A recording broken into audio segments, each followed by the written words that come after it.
आज की कहानी एक ऐसी अमीर महिला की है जिसे अपनी दौलत और स्टेटस पर इतना ज्यादा घमंड होता है कि वह अपने आसपास काम करने वाले लोगों को इंसान तक नहीं समझती, खासकर एक साधारण स्टाफ मेंबर जिसे वह हर छोटी बात पर अपमानित करती रहती है। लेकिन किस्मत अचानक ऐसा खेल खेलती है कि दीदी एक सुनसान आइलैंड पर उसी लड़के के साथ फंस जाती है। वहां ना कोई मदद होती है और ना ही आराम की जिंदगी। धीरे धीरे भूख, प्यास और डर दीदी की सारी अकड़ निकाल देते हैं। अब हालात पूरी तरह बदल चुके थे। जो लड़का पहले उसके आदेश मानता था, अब उसी के हाथ में सब कुछ था और जरा सी बदतमीजी करने पर वह उसे ऐसे कठिन काम करवाता है जिन्हें देखकर कोई भी हैरान रह जाए। और आज हम जानेंगे इस दिलचस्प कहानी को। कहानी शुरू होती है एबर नाम की एक महिला से, जो एक बड़े बिजनेसमैन टोनी की पत्नी होती है। एबर की जिंदगी पूरी तरह लग्जरी से भरी हुई थी। महंगे कपड़े, आलीशान लाइफस्टाइल और पैसों का घमंड उसके व्यवहार में साफ दिखाई देता था। वह ज्यादातर लोगों से बहुत रूखे तरीके से बात करती थी और शायद यही वजह थी कि लोग उसे पसंद नहीं करते थे। लेकिन एबर को इससे कोई फर्क नहीं पड़ता था। इस बार वह अपने पति और दो दूसरे कपल्स के साथ छुट्टियां मनाने ग्रीस जाने वाली थी। सभी लोग उनके प्राइवेट प्लेन से वहां पहुंचते हैं और समुद्र की सैर के लिए एक बड़ी शिप बुक करते हैं। जब सभी लोग शिप के पास पहुंचते हैं तो वहां का स्टाफ और कैप्टन बर्ली उनका स्वागत करते हैं। कैप्टन सभी मेहमानों से हाथ मिलाता है, लेकिन एबर हमेशा की तरह घमंड में रहती है और बिना किसी रिस्पॉन्स के सीधे आगे बढ़ जाती है। वहां मौजूद सभी लोग उसकी हरकत देखकर थोड़ा असहज महसूस करते हैं। इसी शिप पर जोसेफ नाम का एक लड़का भी काम करता था। उसे एबर का रवैया बिल्कुल पसंद नहीं आता। इसके बाद वह सभी का सामान उठाकर उनके कमरे दिखाने लगता है, लेकिन एबर को वहां की कोई चीज पसंद नहीं आती। उसके चेहरे और बातों से साफ लग रहा था कि वह खुद को बाकी सबसे बेहतर समझती है। थोड़ी देर बाद एबर ताने मारते हुए पूछती है, क्या यहाँ जिम भी है? ये सुनकर जोसेफ बिना कुछ बोले वहां से जाता है और एक छोटी सी एक्सरसाइज साइकिल लेकर उसके सामने रख देता है। फिर हल्की मुस्कान के साथ कहता है, मैम, फिलहाल इससे काम चलाना पड़ेगा। असल में वह एबर की बात का मजाक उड़ा रहा होता है। यह देखकर एबर गुस्से में आ जाती है और कहती है कि वह चाहे तो उसकी नौकरी तुरंत खत्म करवा सकती है। अगले दिन सभी लोग छोटी बोट्स लेकर समुद्र में घूमने निकलते हैं। बाकी लोग पानी में उतरकर एंजॉय करने लगते हैं, लेकिन एबर पानी से डरती थी, इसलिए वह बोट पर ही बैठी रहती है। फिर वह जोसेफ से कहती है कि तुम यहीं मेरे साथ रुको। मजबूरी में जोसेफ को वहीं रुकना पड़ता है। कुछ देर बाद वह आराम से कहता है कि अगर आप चाहें तो बाकी लोगों के साथ स्विमिंग ट्राई कर सकती हैं। लेकिन यह सुनते ही एबर चिढ़ जाती है और रूखे अंदाज में बोलती है, अब तुम मुझे सिखाओगे कि मुझे क्या करना चाहिए। उसकी बात सुनकर जोसेफ को बहुत बुरा लगता है, लेकिन नौकरी की वजह से वह चुप रह जाता है। इसके बाद अगले दिन सुबह एबर डेक पर एक्सरसाइज कर रही होती है, जबकि पास में जोसेफ सफाई का काम कर रहा था। लेकिन वहां भी एबर उसे ताने मारना शुरू कर देती है। वह उसे इस तरह ट्रीट करती है जैसे उसकी कोई इज्जत ही ना हो। जोसेफ बिना कुछ बोले वहां से चला जाता है। बाद में सभी लोग लंच के लिए बैठते हैं। बाकी मेहमान आराम से खाना खा रहे होते हैं, लेकिन एबर को खाने में भी कमी नजर आती है। वह गुस्से में जोसेफ को बुलाकर कहती है कि खाना ठंडा है और इसे तुरंत गर्म करके लाओ। इस बार जोसेफ अंदर ही अंदर इतना परेशान हो चुका था कि उसके मन में गुस्सा भर जाता है। एक पल के लिए वह सोचता है कि पूरा खाना एबर के ऊपर फेंक दे और उसे समुद्र में धक्का दे दे, लेकिन अगले ही पल पता चलता है कि वह सिर्फ उसकी कल्पना थी। असल में वह अभी भी अपने गुस्से को कंट्रोल कर रहा था। इसके बाद वह किचन में जाकर अपने साथ काम करने वाले लोगों से एबर के व्यवहार की शिकायत करने लगता है। वह कहता है कि उसने अपनी जिंदगी में इतना घमंडी इंसान नहीं देखा। तभी कैप्टन बर्ली समझाते हुए कहता है कि अमीर लोगों के साथ काम करते समय अक्सर ऐसा सहना पड़ता है। हमें हर हाल में मुस्कुराकर इनकी बातें सुननी पड़ती हैं, क्योंकि यही हमारी नौकरी है। कुछ देर बाद कैप्टन खुद खाना लेकर एबर के पास जाता है, लेकिन एबर उससे भी बदतमीजी से बात करती है। वह कहती है कि उसे इन नौकरों से घिन आती है और वह नहीं चाहती कि कोई भी स्टाफ उसके आसपास ज्यादा दिखाई दे। उसके ऐसे व्यवहार की वजह से पूरे शिप का माहौल खराब होने लगता है। इसी तरह 2 दिन बीत जाते हैं और जहाज पर मौजूद सभी लोग एबर के नखरों और घमंड को मजबूरी में सहते रहते हैं। धीरे धीरे एबर का रवैया और भी खराब होता जाता है। वह छोटी छोटी बातों पर गुस्सा करने लगती है और सबसे ज्यादा अपना गुस्सा जोसेफ पर निकालती है। अब हालत यह हो चुकी थी कि जोसेफ उससे बचकर रहने लगा था। वह कोशिश करता कि कम से कम उसका सामना हो, लेकिन एबर को जैसे उसे परेशान करने में मजा आता था। एक रात एबर नशे में धुत होकर डेक पर घूम रही होती है। तभी उसकी मुलाकात जोसेफ से होती है। वह उसे देखकर मुस्कुराती है और कहती है, तुम पूरे दिन काम ही करते रहते हो, क्या मेरे साथ डांस करना पसंद करोगे? जोसेफ पहले से ही उसके व्यवहार से अंदर ही अंदर जल रहा था। उसे लगने लगता है कि एबर उसके साथ खेल रही है और उसे हल्के में ले रही है। इसलिए वह ठंडे अंदाज में जवाब देता है कि वह उसके जैसी औरत के साथ कभी डांस नहीं करेगा। इतना कहकर वह वहां से चला जाता है। अगली सुबह एबर अचानक फिशिंग पर जाने की जिद करने लगती है। जोसेफ उसे समझाता है कि समुद्र का मौसम ठीक नहीं लग रहा और ज्यादा दूर जाना खतरनाक हो सकता है, लेकिन एबर हमेशा की तरह किसी की बात सुनने को तैयार नहीं होती। आखिरकार मजबूरी में जोसेफ एक मोटर बोट लेकर उसे समुद्र की तरफ ले जाता है। शुरुआत में सब ठीक रहता है, लेकिन कुछ दूर पहुंचने के बाद अचानक बोट बीच समुद्र में बंद हो जाती है। जोसेफ इंजन चालू करने की कोशिश करता है, मगर बोट स्टार्ट ही नहीं होती। जब वह फ्यूल चेक करता है तो पता चलता है कि बोट में पेट्रोल लगभग खत्म है और निकलने से पहले उसने यह चेक भी नहीं किया था। यह सुनते ही एबर गुस्से से भड़क उठती है। वह चिल्लाकर कहती है कि जल्दी कुछ करो, उसे यहाँ फंसना बिल्कुल पसंद नहीं। लेकिन इस बार जोसेफ भी परेशान हो चुका था। वह कहता है कि उसने पहले ही मना किया था, लेकिन उसकी जिद की वजह से अब दोनों मुसीबत में फंस चुके हैं। इसलिए अब चुप रहकर किसी मदद का इंतजार करने के अलावा कोई रास्ता नहीं है। अब दोनों खुले समुद्र के बीच फंसे हुए थे। उन्हें उम्मीद थी कि जल्द कोई जहाज या बोट उन्हें देख लेगी, लेकिन पूरी रात गुजर जाती है और अगला दिन भी निकलने लगता है। आसपास दूर दूर तक कोई नजर नहीं आता। खाने पीने का सामान खत्म होने लगता है और एबर लगातार शिकायतें करती रहती है। वह बार बार जोसेफ को धमकी देती है कि अगर उसे कुछ हुआ तो वह उसे बर्बाद कर देगी। उसकी बातें सुनकर जोसेफ का गुस्सा बढ़ता जाता है, लेकिन वह मजबूर था। इसी दौरान एबर को बोट में रखा एक बॉक्स मिलता है जिसमें फ्लेयर गन होती है। जोसेफ तुरंत उसे रोकते हुए कहता है कि यह मदद बुलाने के लिए इस्तेमाल होती है, इसलिए सही समय आने तक इसे संभाल कर रखना चाहिए। वक्त धीरे धीरे बीतता जाता है और भूख दोनों को कमजोर करने लगती है। काफी कोशिशों के बाद जोसेफ एक मछली पकड़ने में कामयाब हो जाता है। वह उसे एबर को खाने के लिए देता है, लेकिन एबर घिन से उसे दूर फेंक देती है। उसे अभी भी अपनी पुरानी लग्जरी आदतों की आदत थी। तभी उन्हें दूर समुद्र में एक बोट दिखाई देती है। एबर घबराहट में फ्लेयर गन उठाकर सिग्नल देने की कोशिश करती है, लेकिन जल्दबाजी में उससे गलती हो जाती है और फ्लेयर बोट के हिस्से में लग जाती है। कुछ ही सेकंड में बोट की हवा निकलने लगती है। अब दोनों के पास बचने के लिए सिर्फ आधी टूटी हुई बोट का सहारा था। वे उसी को पकड़कर समुद्र में तैरते रहते हैं। रात होते होते मौसम और खराब हो जाता है। तेज बारिश और तूफान शुरू हो जाता है। बड़ी मुश्किल से दोनों पूरी रात पानी में टिके रहते हैं। अगली सुबह जब उनकी आंख खुलती है तो उन्हें दूर एक छोटा सा आइलैंड दिखाई देता है। दोनों में उम्मीद जागती है और किसी तरह तैरते हुए वहां पहुंच जाते हैं। लेकिन जमीन पर पहुंचते ही एबर फिर से अपने पुराने रवैये में आ जाती है।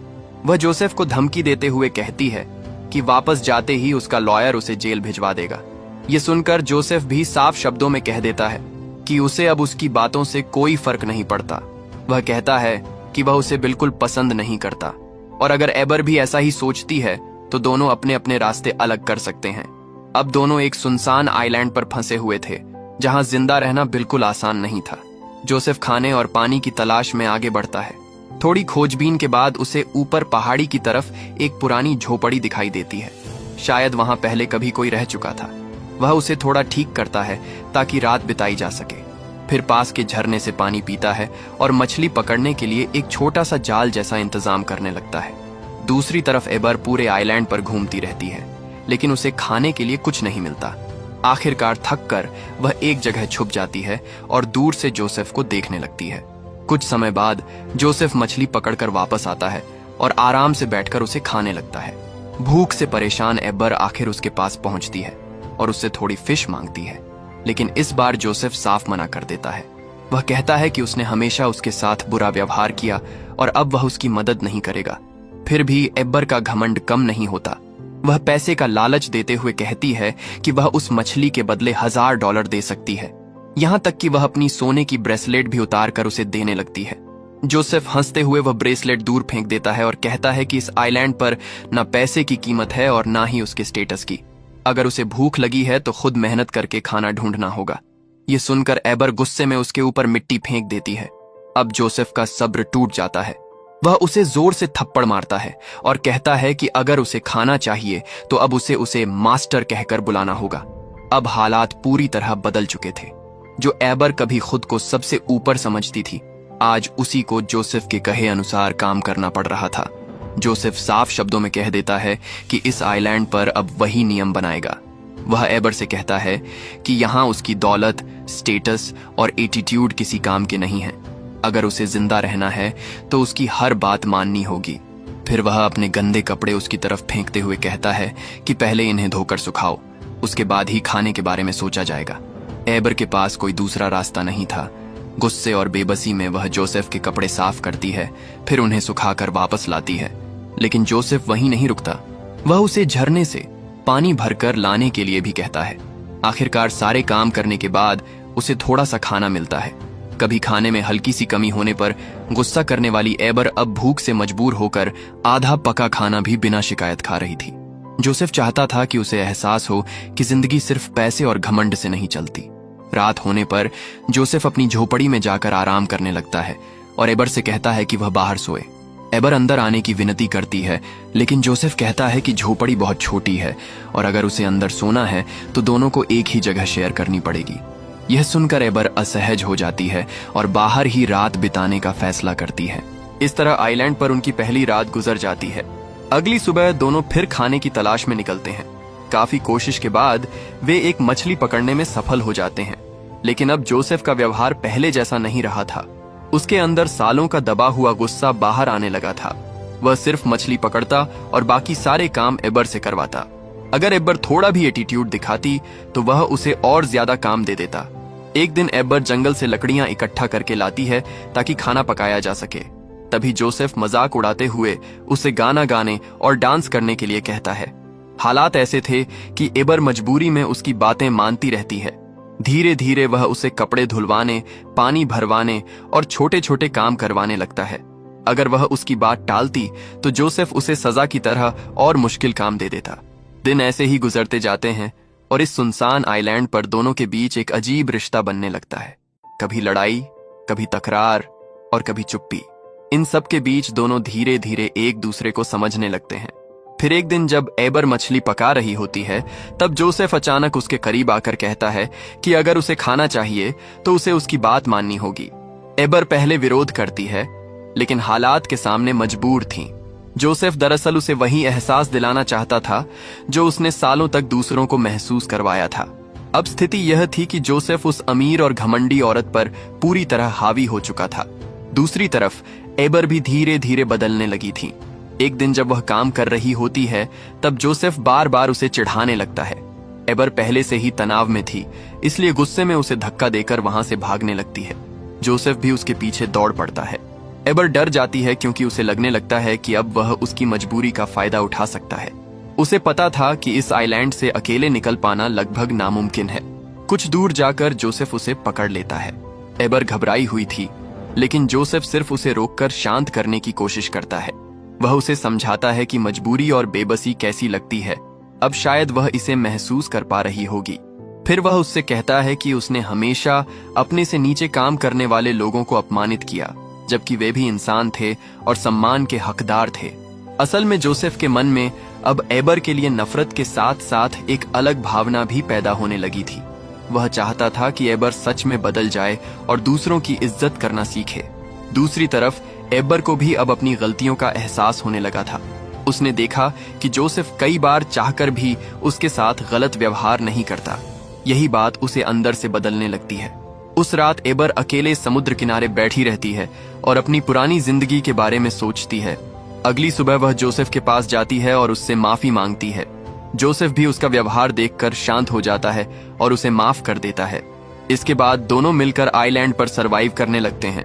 अब वे साथ में मछलियां पकड़ते, खाना बनाते और झोपड़ी ठीक करते हैं। धीरे धीरे दोनों के बीच दूरी कम होने लगती है। उनकी जिंदगी पूरी तरह बदल चुकी थी। उस वीरान आइलैंड पर अब वे एक दूसरे का सहारा बन गए थे। समय बीतने के साथ दोनों काफी करीब आ जाते हैं और एबर को एहसास होने लगता है कि वह जोसेफ को पसंद करने लगी है। अब दोनों साथ मिलकर अपनी मुश्किल जिंदगी को थोड़ा आसान और खूबसूरत बनाने की कोशिश करते हैं। कुछ समय साथ बिताने के बाद दोनों एक दूसरे के काफी करीब आ चुके थे। अब उनके बीच पहले जैसी नफरत नहीं रही थी। एक दिन समुद्र किनारे बैठे हुए जोसेफ एबर से पूछता है कि आखिर वह हमेशा इतनी रूखी और घमंडी क्यों रहती थी। वह शिप पर सभी लोगों से इतनी बदतमीजी क्यों करती थी। यह सुनकर एबर कुछ देर चुप रहती है और फिर धीरे धीरे अपने दिल की बात बताने लगती है। वह कहती है कि बाहर से उसका पति टोनी जितना अच्छा और केयरिंग दिखाई देता है, असल जिंदगी में वह उतना ही दूर और लापरवाह इंसान है। शादी के बाद भी दोनों के बीच कभी असली अपनापन नहीं बन पाया। एबर हमेशा अकेलापन महसूस करती थी और उसी तनाव ने उसे अंदर से कठोर बना दिया था। वह कहती है कि इस आइलैंड पर आकर पहली बार उसे किसी ने समझा है। जोसेफ ने उसे एहसास दिलाया कि असली जिंदगी पैसे और स्टेटस से कहीं ज्यादा होती है। फिर वह भावुक होकर कहती है कि अब वह उससे सच्चा प्यार करने लगी है और उसे कभी खोना नहीं चाहती। जोसेफ तो पहले ही उसके लिए अपने दिल में जगह बना चुका था, इसलिए वह बिना देर किए उसकी बात स्वीकार कर लेता है। अब दोनों उस सुनसान आइलैंड पर एक दूसरे के साथ खुश रहने लगे थे। उनके लिए वही छोटा सा आइलैंड पूरी दुनिया बन चुका था। लेकिन एक दिन सब कुछ बदलने लगता है। एबर जंगल की तरफ लकड़ियां लेने गई होती हैं, तभी उसे दूर समुद्र में एक शिप दिखाई देती है। पहले तो वह जोर जोर से इशारे करने लगती है, लेकिन अगले ही पल अचानक रुक जाती है। उसके मन में डर बैठ जाता है कि अगर वह वापस अपनी पुरानी जिंदगी में चली गई तो शायद हमेशा के लिए जोसेफ से दूर हो जाएगी। इसलिए वह रात को भी इस बारे में जोसेफ को कुछ नहीं बताती। उसी रात झोपड़ी में उन्हें शराब की एक पुरानी बोतल मिल जाती है। दोनों उसे पीते हैं और फिर हंसते, डांस करते और पुरानी बातें करते हुए पूरी रात साथ बिताते हैं। उस रात के बाद उनका रिश्ता और भी गहरा हो जाता है। अब वे एक कपल की तरह रहने लगे थे। उस वीरान आइलैंड पर उन्हें देखने या रोकने वाला कोई नहीं था, इसलिए वे खुलकर अपनी जिंदगी जीने लगते हैं। अगले कुछ दिन दोनों साथ में खूब समय बिताते हैं। कभी मछलियां पकड़ते, कभी समुद्र किनारे बैठकर बातें करते और कभी छोटी छोटी चीजों में खुशी ढूंढते। एबर अब वापस नहीं जाना चाहती थी, लेकिन जोसेफ के मन में कहीं ना कहीं उम्मीद बाकी थी कि एक दिन जरूर कोई उनकी मदद के लिए आएगा। फिर एक दिन जब दोनों बीच पर बैठे आराम कर रहे होते हैं, तभी उन्हें दूर एक बोट दिखाई देती है। जोसेफ तुरंत खुश होकर मदद के लिए इशारा करने उठता है, लेकिन एबर उसे रोक लेती है। वह भावुक होकर कहती है कि अगर वे यहां से चले गए तो शायद दोनों हमेशा के लिए अलग हो जाएंगे। वह कहती है कि अब वह उससे बहुत प्यार करने लगी है और इसी तरह हमेशा उसके साथ रहना चाहती है। जोसेफ उसे शांत करते हुए समझाता है कि अगर उनका प्यार सच्चा है तो दुनिया की कोई भी दूरी उन्हें अलग नहीं कर सकती। वह कहता है कि उसे एबर पर भरोसा है और अगर वह सच में उससे प्यार करती है तो वह जरूर उसके पास वापस आएगी। आखिरकार वह बोट को सिग्नल दे देता है और कुछ देर बाद दोनों को वहां से रेस्क्यू कर लिया जाता है। अब दोनों वापस सभ्य दुनिया में लौट चुके थे। एबर के जिंदा होने की खबर सुनकर उसका पति टोनी तुरंत पोर्ट पर पहुंचता है। वह एबर को गले लगाकर भावुक हो जाता है। फिर वह जोसेफ का शुक्रिया अदा करते हुए कहता है कि उसने उसकी पत्नी की जान बचाई है और वह उसका एहसान कभी नहीं भूल सकता। लेकिन जोसेफ चुप रहता है। उसके चेहरे पर खुशी नहीं बल्कि उदासी साफ दिखाई दे रही थी। वह बिना कुछ बोले वहां से चला जाता है। बाद में जब जोसेफ एक क्लब में बैठा होता है, तब एक आदमी उसके पास पैसों से भरा बैग लेकर आता है। यह टोनी की तरफ से इनाम था, लेकिन जोसेफ गुस्से में वह बैग दूर फेंक देता है। उसे पैसों में कोई दिलचस्पी नहीं थी। हालांकि वह आदमी बैग वहीं छोड़कर चला जाता है। कुछ देर बाद जब जोसेफ बैग खोलता है तो उसमें काफी पैसे होते हैं। वह सोचता है कि यह पैसे वापस लौटा देगा, लेकिन रास्ते में उसकी नजर एक ज्वेलरी शॉप पर पड़ती है। उसी पल उसके मन में एक फैसला आता है। वह एबर के लिए एक महंगी रिंग खरीद लेता है। अब वह तय कर चुका था कि वह एबर के साथ नई जिंदगी शुरू करेगा। वह उसे कॉल करता है और कहता है कि वह उसे बहुत मिस कर रहा है। वह यहाँ तक कहता है कि काश वे दोनों हमेशा उसी आइलैंड पर रह जाते। एबर भी उसे भरोसा दिलाती है कि वह हमेशा उसका साथ देगी। इसके बाद एबर उससे कहती है कि वह अपने फैसले को एक लेटर में लिखकर उसके होटल के रिसेप्शन पर छोड़ दे, क्योंकि अगले दिन उसे वहां से जाना होगा। जोसेफ पूरी रात बैठकर एक खत लिखता है। उसमें वह अपने दिल की सारी बातें लिखता है। वह बताता है कि वह एबर से शादी करना चाहता है और उसके साथ कहीं दूर नई जिंदगी शुरू करना चाहता है। साथ ही वह उसे पोर्ट पर मिलने के लिए भी कहता है। फिर वह उस खत के साथ रिंग रखकर होटल रिसेप्शन पर छोड़ देता है। लेकिन अगली सुबह किस्मत फिर से खेल खेलती है। एबर तक पहुंचने से पहले वह लेटर टोनी के हाथ लग जाता है। टोनी चुपचाप वह खत अपने पास रख लेता है ताकि एबर को उसके बारे में पता ही ना चले। दूसरी तरफ एबर होटल में जोसेफ के मैसेज या खत का इंतजार करती रहती है, लेकिन जब कोई खबर नहीं आती तो मजबूरी में वह अपने पति के साथ हेलीकॉप्टर में बैठ जाती है। जाते समय टोनी होटल के एक स्टाफ मेंबर को टिप देकर वही लेटर थमा देता है और कहता है कि यह उस लड़के तक पहुंचा दे। कुछ देर बाद वह स्टाफ मेंबर जोसेफ के पास पहुंचता है और कहता है कि हेलीकॉप्टर से जाने वाले लोगों ने यह लेटर उसके लिए छोड़ा है। जोसेफ जल्दी से खत खोलता है और हैरान रह जाता है। वह देखता है कि उसके द्वारा लिखा गया वही लेटर और रिंग वापस उसके पास लौट आए हैं। ये देखकर जोसेफ तुरंत समझ जाता है कि कुछ ना कुछ गलत हुआ है। वह बिना समय गंवाए तेजी से पोर्ट की तरफ भागता है ताकि एबर को रोक सके, लेकिन जब तक वह वहां पहुंचता तब तक हेलीकॉप्टर उड़ान भर चुका होता है। वह बेबस होकर सिर्फ उसे दूर जाते हुए देखता रह जाता है। दूसरी तरफ हेलीकॉप्टर में बैठी एबर भी अंदर ही अंदर टूट चुकी थी। उसे लग रहा था कि जोसेफ ने उससे किया हुआ वादा निभाया ही नहीं। उसने ना कोई खत भेजा और ना ही उससे मिलने आया।